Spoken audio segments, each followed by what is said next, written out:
It strikes me these days how many people are impatient, impatient and intolerant. They don't get their way, not just get their way, but get their way like right away. It has to be like my way and it has to be right now.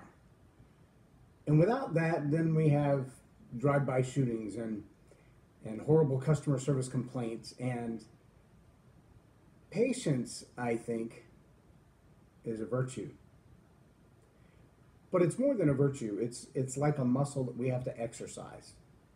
It's a choice. It's a choice for every person, every leader, every individual of every age to exercise patience. We have to choose to be patient with others. We have to choose to wait our turn.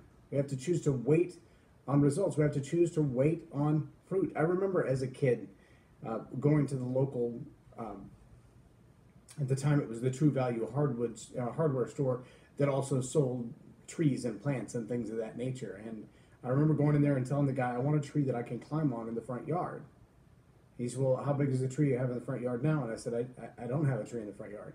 He said, then you have a problem, because by the time this tree is big enough for you to climb on, you're going to be too big to want to climb on trees. Patience. You're going to want to plant the tree now for your kids and grandkids to climb on, but you're probably never going to climb on that tree unless you're climbing it as an old man, because it's going to take probably 10 to 20 years before it even looks like a tree that might hold you. And 20 years from now, you're probably going to be a little old to think about climbing trees. Well, in our lives, we seem to have the same difficulty. And by that, I mean, we want results yesterday. We want whatever it is that we've started on, we want it already done. Whatever project we have in mind, whatever plan we're trying to put together, we want results now. We want to get started today and see peaches on the tree tomorrow. And it doesn't happen that way. We have to exhibit patience. It's almost as if patience is the thing that is the catalyst for our long-term success. Can you be patient enough, long enough to produce results? If you try hard enough, will it happen sooner? Sometimes. If you try to bake a cake too fast, though, it's gooey in the middle. I'm just saying, if you try to cook a chicken breast on the grill too fast, it may be burnt on the outside, but it's still not done in the middle. That's dangerous to your health. Same thing with a hamburger. The cooking process, we seem to be okay with it unless we can microwave it. And then we'd rather have those microwaves in our food than to wait 10 minutes for it to cook on the stove. How strange is that? Patience is a problem we have. Patience is a problem in relationships. Patience is a big problem in relationships.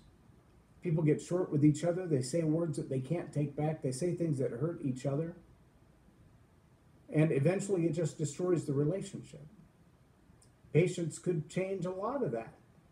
The willingness to delay my own gratification to not get what I want until later could make a big difference. Patience. It's a big deal. But patience is a choice, and no one can force patience on you. Now, if you pray and you pray for patience, you can expect that to be tested, because whatever it is that you're praying for, you're going to be tested to see if you can hold on to it. And when you pray for patience, everything is going to make you impatient. Everything's going to take twice as long as you thought it was going to take. It's just the way it works if you pray for patience. But if you don't have patience, success in life seems to be elusive. Patience is important in relationships for success, in finances for success, in career for success, even in your own dreams. Patience is really important. Presence.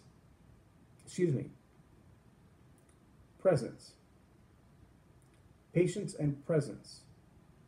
An impatient person has a real hard time with the people that are right around them. Because what's next? What's better? What's more attractive? The new shiny object syndrome, the fancier car, the bigger house, the better job, the greater title. All of those seem to be the better thing. And when those things, when the next thing, when the next person, when the next relationship, when the next opportunity is better than what you have right now, It's hard to be present right now. It's hard to look a 5-year-old in the eye when he's asked the same question 47 times. I know, I spent this weekend with my grandsons. And they will ask the question until they get not just an answer, but the answer they want. And if they ask the question and they don't get the answer from you, or they get no answer from you, or if they get the wrong answer from you, they're going to keep asking until you change your answer, or they're going to go ask somebody else and then come back and tell you, I got the right answer from somebody else. But to be present with a child, to be present with your spouse, to be present in your job means to let all those other distractions go. To put down the cell phone, turn off the Instagram, stop following Facebook for the moment, and engage eye to eye, heart to heart, face to face with the people around you.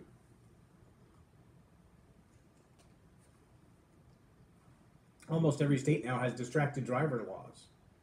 They may be distracted by their cell phone. They may be distracted by that video screen in the dashboard. Yes, I've seen people mount videos on their stereo in the dashboard so you can actually watch DVDs while you're driving down the road. Not like that's a good idea, but they've done it. Some people are so fascinated with the buttons they can punch on their navigating system for their car that they're staring at that and not at the cars on the road. They're not present in their driving. When you're not present in the development of your business, you're not present in the development of your leadership, then the things going on around you that are extraneous to you, that have nothing to do with you, that have nothing to do with the here and the now, are the things that get your focus, they get your attention, and they keep you from being productive here.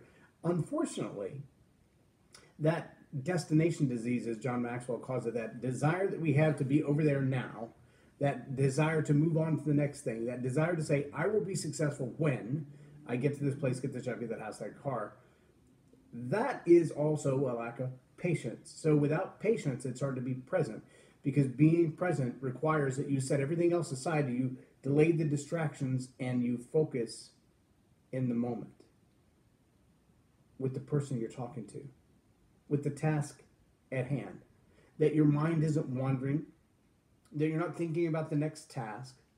In a conversation, sometimes it will sound like, yeah, but, because really what they're thinking about is not the words that are coming out of your mouth, but what they want to say in rebuttal, or what they want to say next, or the plan that they already had in their mind to express to you, and it has nothing to do with the conversation. It's not a dialogue, it's a monologue that's interrupted by their monologue, and that's not a good thing. I posted a couple of days ago that there's a drastic difference between a diatribe and a dialogue. A dialogue actually leads to growth and life. But to this challenge that we have, that anything that makes you a better person is now labeled self-help and kind of pushed aside as not real, not authentic, not genuine. It's self-help means you're kind of broken and you need to fix yourself. Self-improvement is an entirely different game. Self-improvement is about understanding there are places that I could be better at what I already do well. And maybe I already do patience well, but I could be more patient. Maybe I already do presence well, but maybe I need a little more focus, or I could focus more. Have you ever seen a lot of people use this trick, if you will, in motivational speaking? They'll say, all right, everybody in the audience, raise your hands as high as you can. Now, if there was $100 on the line, how many of you could raise your hands higher? And everybody can stretch a little bit higher. Why? Because we don't go the extra mile. We don't push a little extra until we have to, because we're not really present in the moment. We're not patient enough to see what's coming, to wait for what's coming. We don't stay present in the moment that we're in. And so the promises that we've made seem to slip away as well. When we're not present, we tend to promise things that aren't real. Well, I can do this for you, I can do that for you, and I can do that for you. Why? Because what we're thinking is quid pro quo. If I promise to do this for you, if I promise to do that for your organization, the promise itself becomes kind of a crowbar. The promise becomes a currency. We can buy attention with a promise. We can buy exposure with a promise. We can buy sponsorship with a promise. But what happens when we don't keep our promises? Well, they lose their value. Just like any other kind of currency. If you keep putting more of that currency into circulation and never delivering on the backside, that currency eventually has no value at all. Like stock market. Some people's currency of their company started off really strong, but the assets of the company, the sales of the company, the productivity of the company continue to go down. And now the stock price is following it. So it doesn't matter if you have 2 shares or 2 million shares, the promise is worth nothing. If someone were to ask the people in your life that you've been present with, the people that you've been patient with, the people who've been patient with you, if someone were to ask those people, how well does that person keep their promises?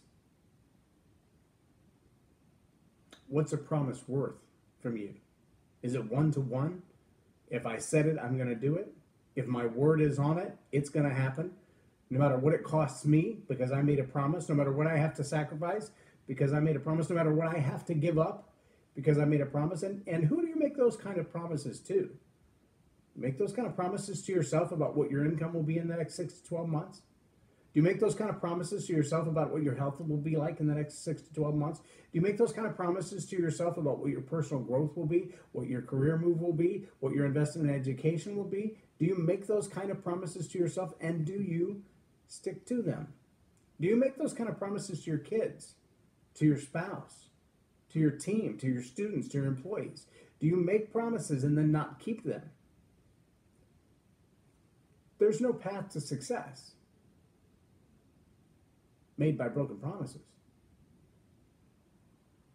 People anticipate, people trust you based on the quality of your promises and your ability to deliver on them.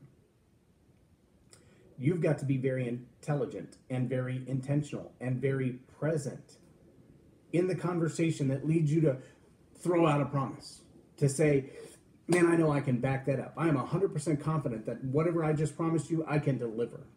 And I'm not just using it as an emotional crowbar to try to pry you into my way of thinking. I'm not trying to leverage our relationship or my account with you just to get my way. Again, patience.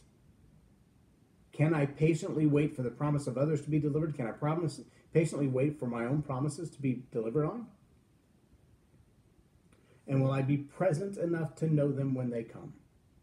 Or will I be so busy with these other distractions that the promises that I made to myself years ago may show up in my life as a result of the hard work that I've done, and I not recognize that that's the promise I was waiting for? Oh, it happens. It happens. Someone finishes a book and then they put it on the shelf and they forget all about it, and then somebody calls up one day and says, hey, I stumbled across this quote and I hear it's from you, and I'm curious, is there something else behind it? And they don't even click that it's the book that they wrote, or that it's the words that they said in a speech that they delivered, or that it was something they said to someone in a time of massive discouragement that really had traction.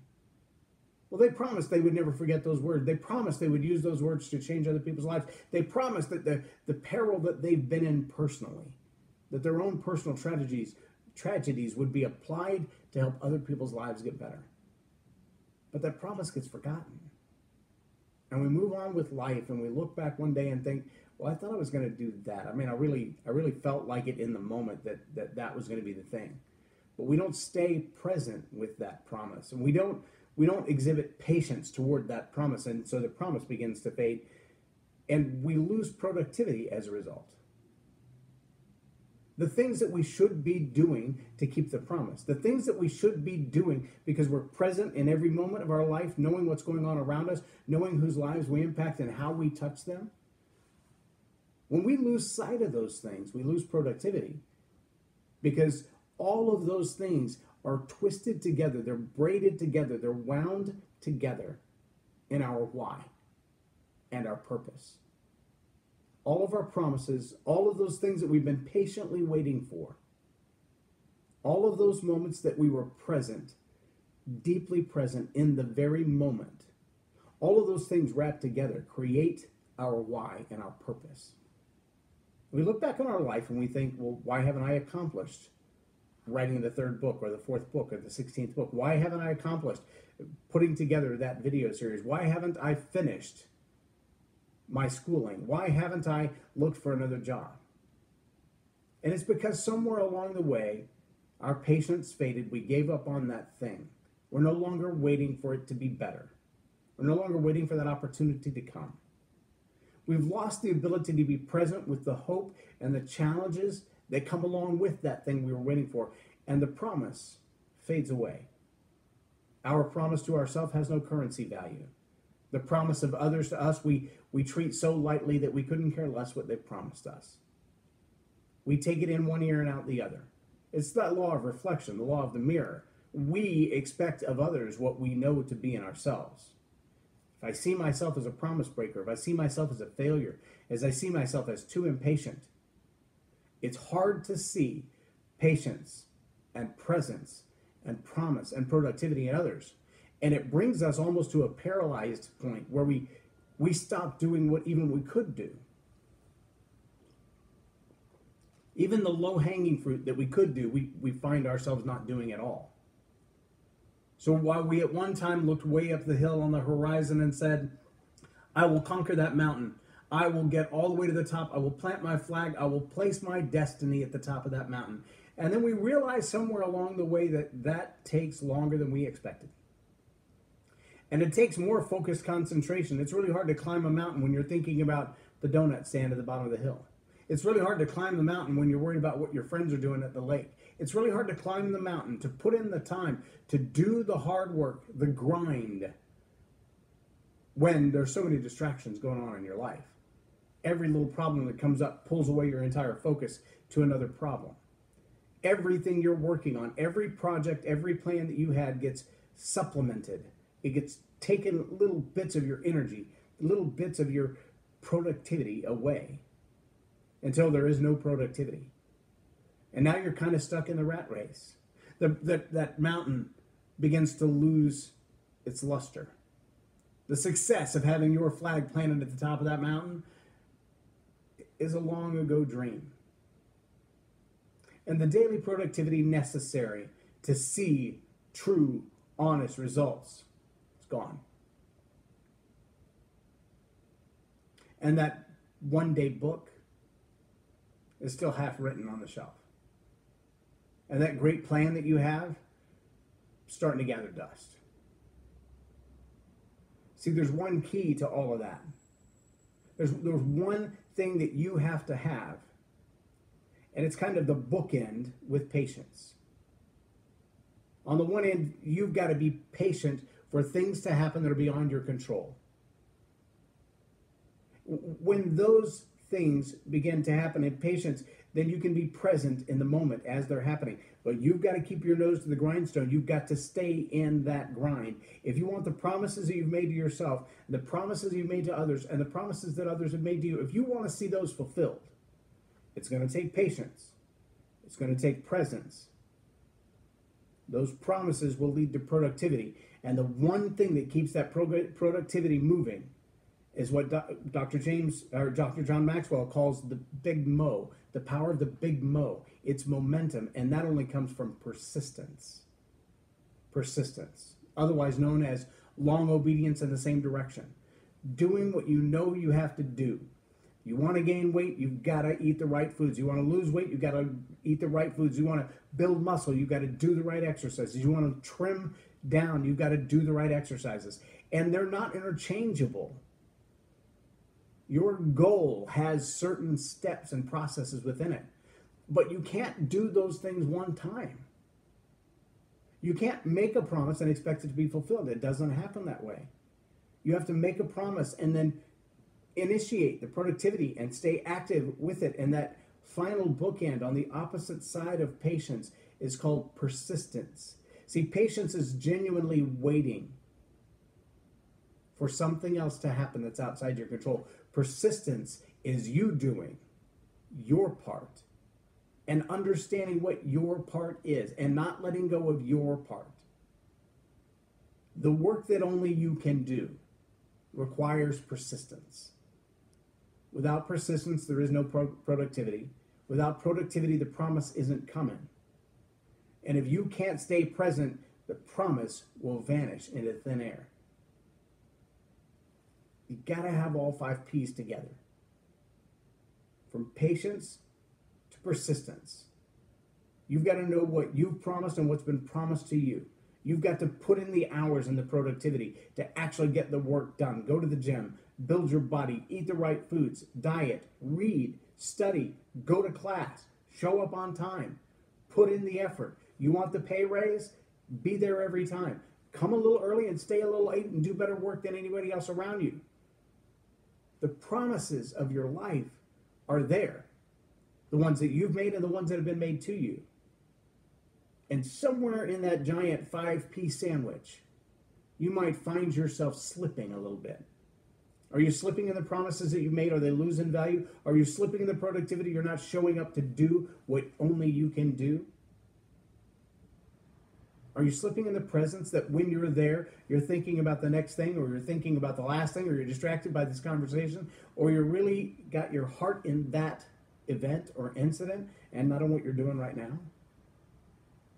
In order to be truly productive, you've got to be present in the work that you're doing while you're doing it. And if you want to see the promises that have been promised to you fulfilled, keep the promises that you're making. I want to challenge you today to ask yourself some questions. Am I productive in the things that lead to my goal? Do I spend time truly accomplishing what needs to be accomplished to reach my goal? Have I kept the promises that I made to myself? Am I doing the things necessary to reach my goal, to achieve my dreams, to help the people that I'm committed to helping? Am I patient with others? Am I patient with the process of my dream? Do I understand the purpose behind what I'm doing? Will I persistently pursue productivity and passion and patience and promise and purpose? Because if you're not going to diligently pursue those things, then you won't have presence. Are you present in the moment for the thing that you're trying to accomplish? Do you know what your plan is to accomplish that? Do you know what it's going to take to pull it off? Have you surrounded yourself with mentors who could give you some shortcuts, who could save you some time?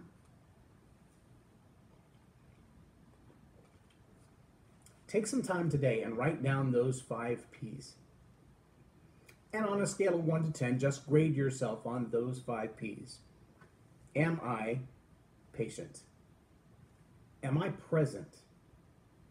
Do I keep my promises and wait on the promises that others have made to me? Am I doing what only I can do in this process to be productive? What only I can do? And am I persistent in all of those things? When I get off track, do I jump back on and dive in with everything that I've got? I think you'll find that if you'll apply those 5 P's, not only will you begin to discover your purpose and your why, the things that motivate you, that move you forward, but you'll begin to see the needle move on your results. Dive into those 5 P's and get busy. It could make all the difference in your life and in the life of those people that you care about. I'm J Loren Norris, and you've been watching Tell It Like It Is TV. Hey, don't forget to hit that subscribe button down there if you're watching on Facebook or YouTube or the podcast. Love for you to be a subscriber. And if you get this every morning in the email, in fact, I think instead of sending it every day, what I'm going to start doing is just doing a weekly recap. So on Saturday morning, you'll get a list of all of the videos that have taken place throughout the week. So if you'd like to get notification while they're live, like this is right now, if you'd like to get the YouTube notification that it's live or the Facebook notification that it's live, you'll want to subscribe on whichever one of those 2 platforms suits you best. If you want to watch it at your leisure, then sign up for the iTunes podcast. For now, all of those are free, and you'll receive these daily videos every time I do one. You'll be notified when they're live. You can watch them again later, of course. If you would like to get them in your email, then you need to subscribe to the email. And you can go to the Tell It Like It Is page on Facebook, click on that button up there that says sign up, and you will be added to the email list to get the weekly update that will have links to all 5 videos Monday through Friday. then you will receive that. Any other special offers, live events, or anything like that we're going to do, that will be the best place to be in touch with what we're doing from Tell It Like It Is TV and the Excellent Life Leadership blog. I appreciate you being here today. Have a blessed day.